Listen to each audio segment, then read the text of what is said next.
뻔한 이야기였지만 사실로 드러나는 건 중요합니다.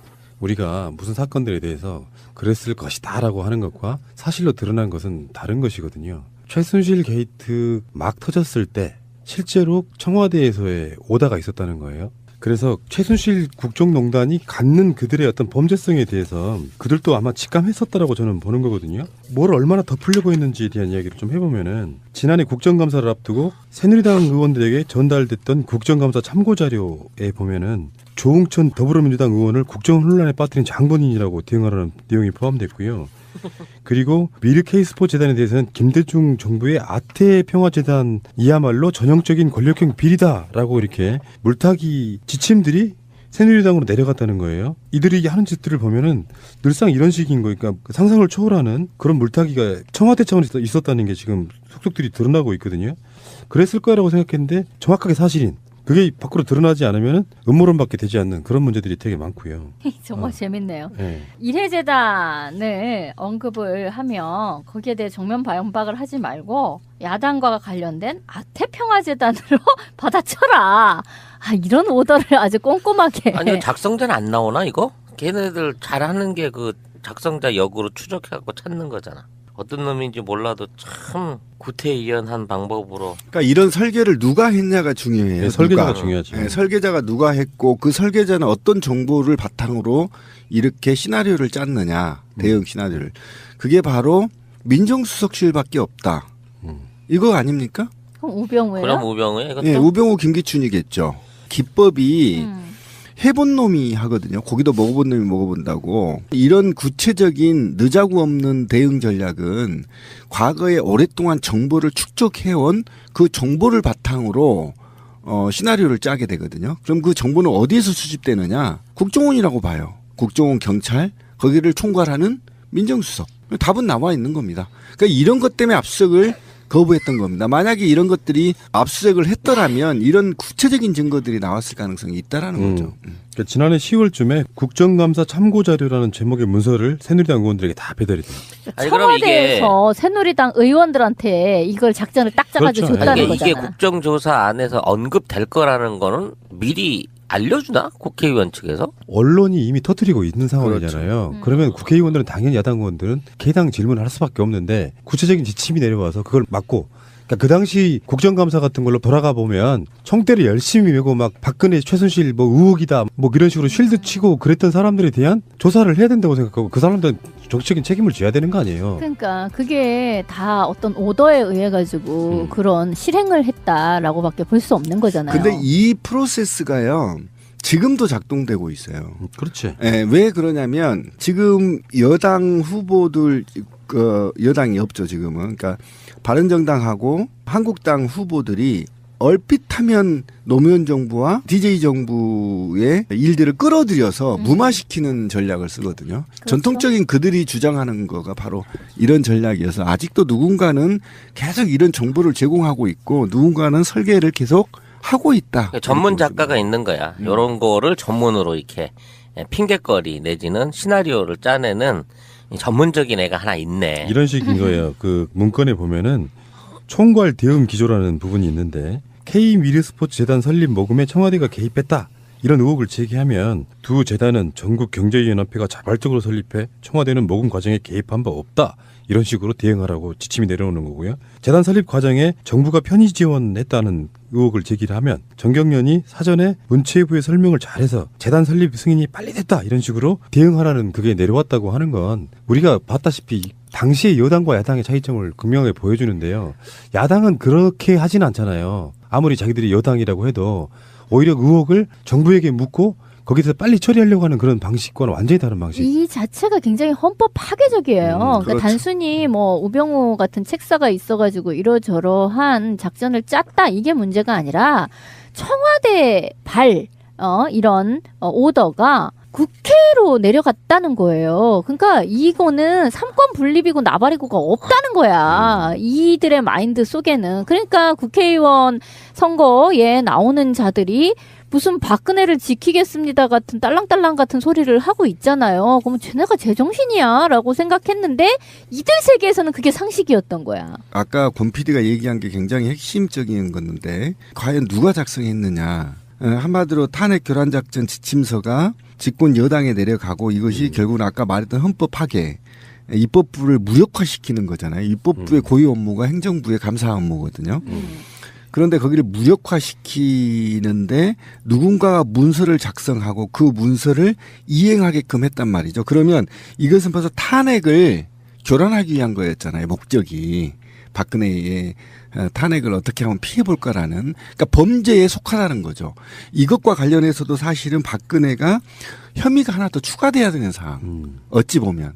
너무나 박근혜가 저지른 일이 커서 그렇지 이게 만약에 일반 사건에서 밝혀졌더라면 이건 대형 게이트 사건입니다. 이게.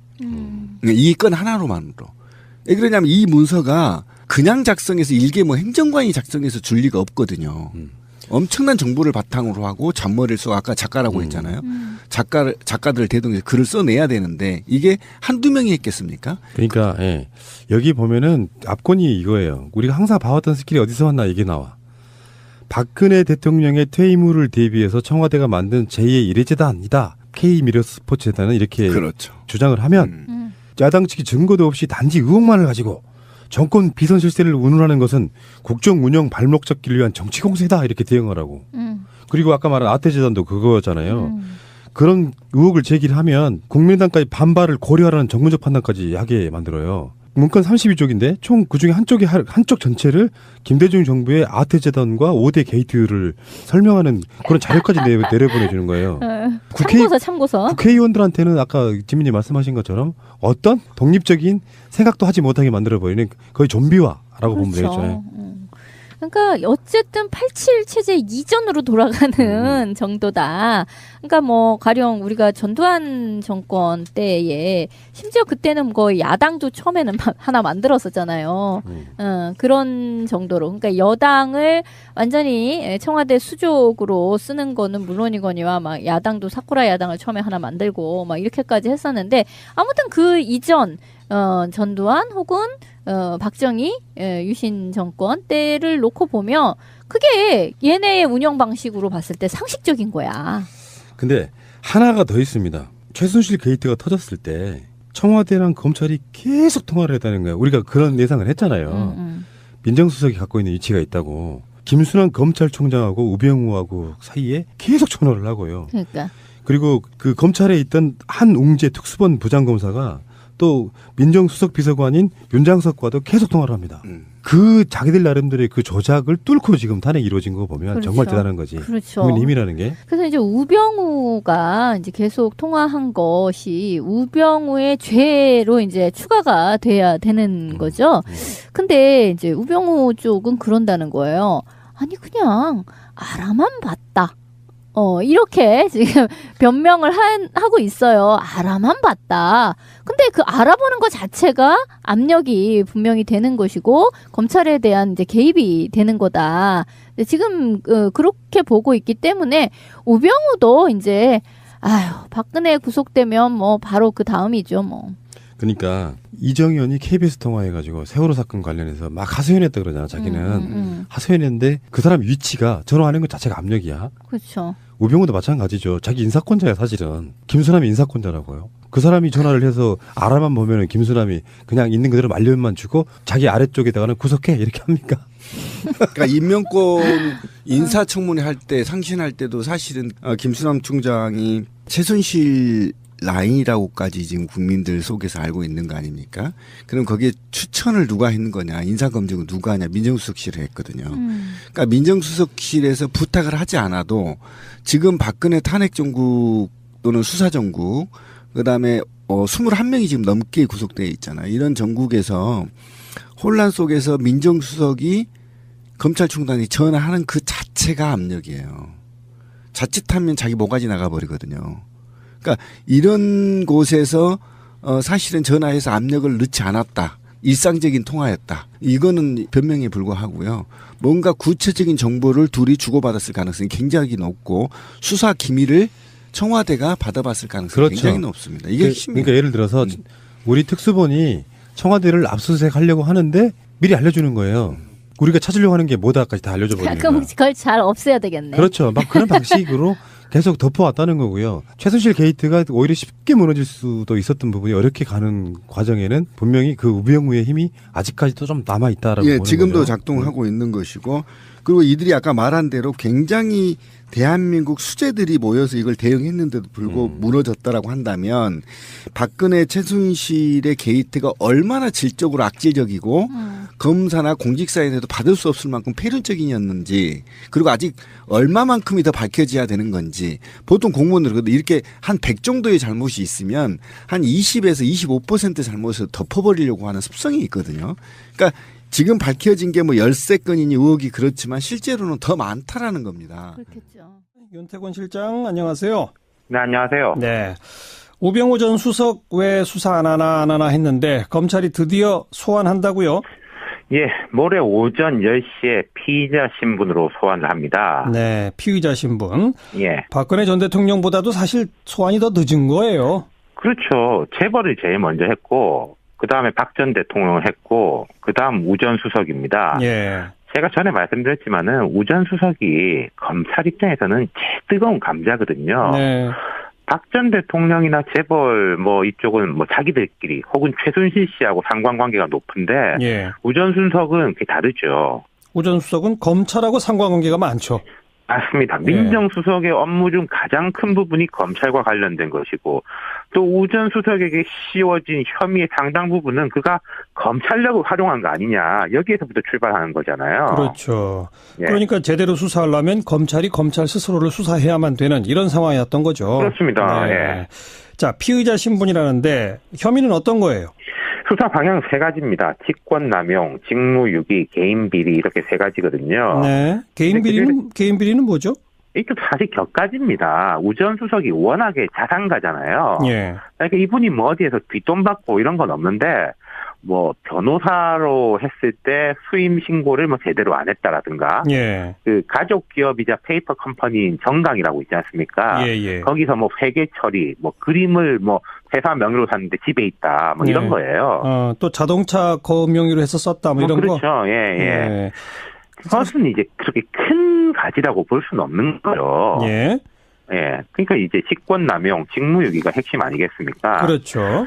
첫 번째는 이게 최순실 씨 농단을 묵인 혹은 방조, 나아가서 은폐에 가담했다는 혐의. 네. 뭐 이게 그때 박 전 대통령이 갑자기 개헌론을 이제 들고 나왔을 때 예. 이런 뭐 회의에 참석했다 이런 예. 것까지 있고 예. 그다음에 이제 문화체육부 공무원을 표적 감찰했다. 음흠. 뭐 세월호 사고 당시에 해경 수사를 둘러싼 외압을 가했다. 그때 이제 검찰에서 광주지검에서 해경을 좀 강도 높게 수사하려고 했는데 이걸 좀 방해했다. 예, 이런 게 예. 핵심이죠. 뭐 압수수색 하려고 하는데 뭐 그렇죠. 못하게 했다든지 뭐 이런 부분. 네. 예.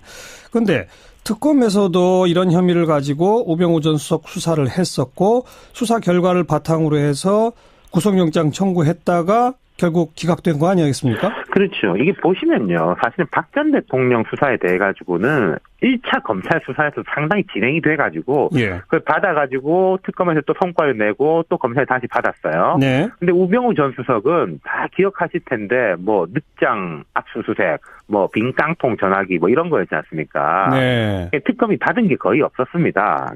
검찰이 사실상 수사에서 넘겨준 게 없었죠. 그렇죠. 예. 특검이 이제 진행을 하긴 했는데 우 전 수석은 대체로 자기는 이게 지시를 이행했다. 밑에 지시를 전달하고 밑에서 올라온 걸 위로 전달하는 가교 역할을 했다. 예. 이런 식으로 이제 구속을 피했었죠. 예. 그런데 이번에 검찰은 이제 다시 맡아가지고 어떻게 조금 더 진도를 나간 거예요? 어떻게 된 좀 거예요? 나갔습니다. 이제 검찰은 나름대로 열심히 했다고 주장하고 있어요. 46명이나 우병우 전 수석 관련해가지고 소환해서 조사했다. 이 중에서 조금 굵직한 게 나온 것들이 문체부 공무원들의 증언, 예. 뭐 양말하고 소지품까지 이제 다 뺏어가지고 뭐 좀 강압적으로 뭐 압박을 가했다. 청와대 이제 민정수석실 산하의 특별감찰반을 활용했다. 예. 그리고 뭐 세월호 수사 당시 아까 앞서 말씀드렸던 광주지검에 근무했던 검사들의 증언을 확보한 것 같아요. 예. 46명이나 소환해서 조사를 했다. 우병우 전 수석 예. 관련으로 해서. 네. 네. 그러니까 뭐 나름 열심히 한 거예요, 그러니까? 이게 우 전 수석을 처벌하지 못하면은 제 식구 감싸기, 자기 비위 감싸기 비판을 들을 테니까 나름대로 한 건데요. 예. 이게 큰 한계가 보입니다. 어떤 한계요?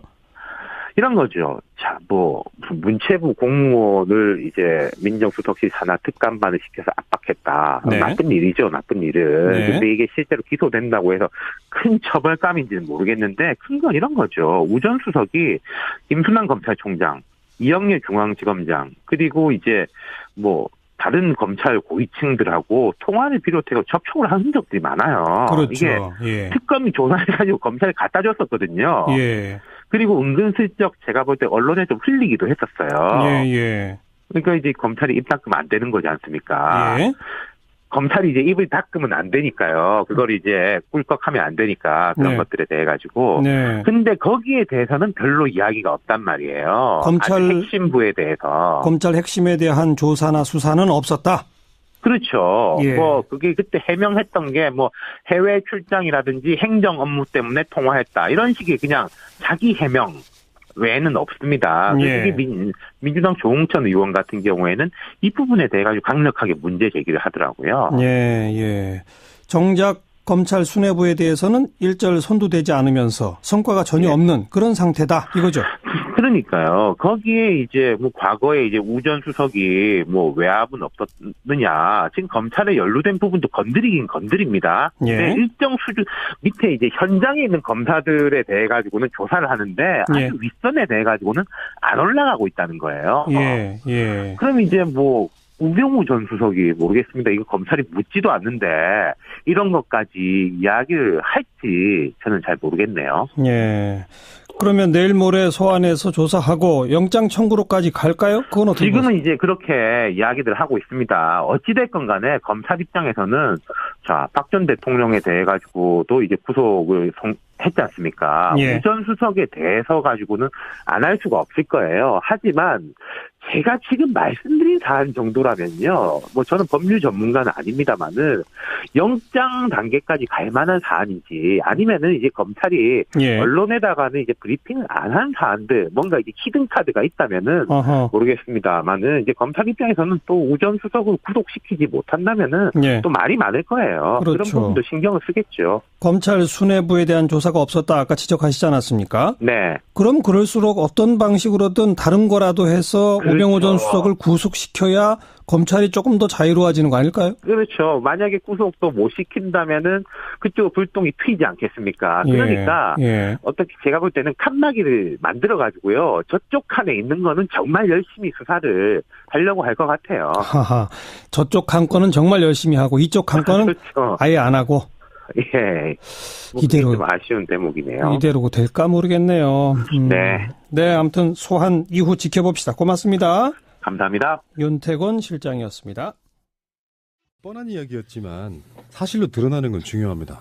우리가 무슨 사건들에 대해서 그랬을 것이다라고 하는 것과 사실로 드러난 것은 다른 것이거든요. 최순실 게이트 막 터졌을 때 실제로 청와대에서의 오다가 있었다는 거예요. 그래서 최순실 국정농단이 갖는 그들의 어떤 범죄성에 대해서 그들도 아마 직감했었다라고 저는 보는 거거든요. 뭘 얼마나 덮으려고 했는지에 대한 이야기를 좀 해보면은 지난해 국정감사를 앞두고 새누리당 의원들에게 전달됐던 국정감사 참고자료에 보면은 조응천 더불어민주당 의원을 국정 혼란에 빠뜨린 장본인이라고 대응하라는 내용이 포함됐고요. 그리고 미르 K스포츠 재단에 대해서는 김대중 정부의 아태 평화재단이야말로 전형적인 권력형 비리다라고 이렇게 물타기 지침들이 새누리당으로 내려갔다는 거예요. 이들이 하는 짓들을 보면은 늘상 이런 식인 거니까 그러니까 상상을 초월하는 그런 물타기가 청와대 차원에서 있었다는 게 지금 속속들이 드러나고 있거든요. 그랬을 거라고 생각했는데 정확하게 사실인 그게 밖으로 드러나지 않으면 음모론밖에 되지 않는 그런 문제들이 되게 많고요. 정말 재밌네요. 네. 일해재단을 언급을 하면 거기에 대해 정면 반박을 하지 말고 야당과 관련된 아태평화재단으로 받아쳐라.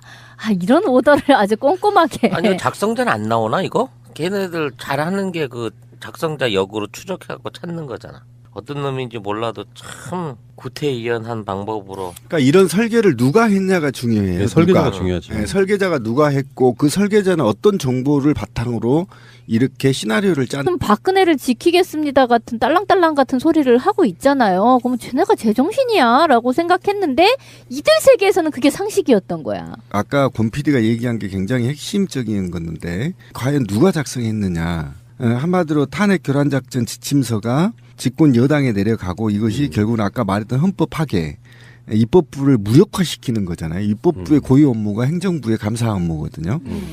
그런데 거기를 무력화시키는데 누군가가 문서를 작성하고 그 문서를 이행하게끔 했단 말이죠. 그러면 이것은 벌써 탄핵을 교란하기 위한 거였잖아요. 목적이. 박근혜의 탄핵을 어떻게 하면 피해볼까라는, 그러니까 범죄에 속하다는 거죠. 이것과 관련해서도 사실은 박근혜가 혐의가 하나 더 추가돼야 되는 상황. 어찌 보면. 너무나 박근혜가 저지른 일이 커서 그렇지 이게 만약에 일반 사건에서 밝혀졌더라면 이건 대형 게이트 사건입니다. 이게. 이 건 하나로만으로. 왜 그러냐면 이 문서가 그냥 작성해서 일개 뭐 행정관이 작성해서 줄 리가 없거든요. 엄청난 정보를 바탕으로 하고 잔머리를 써 아까 작가라고 했잖아요.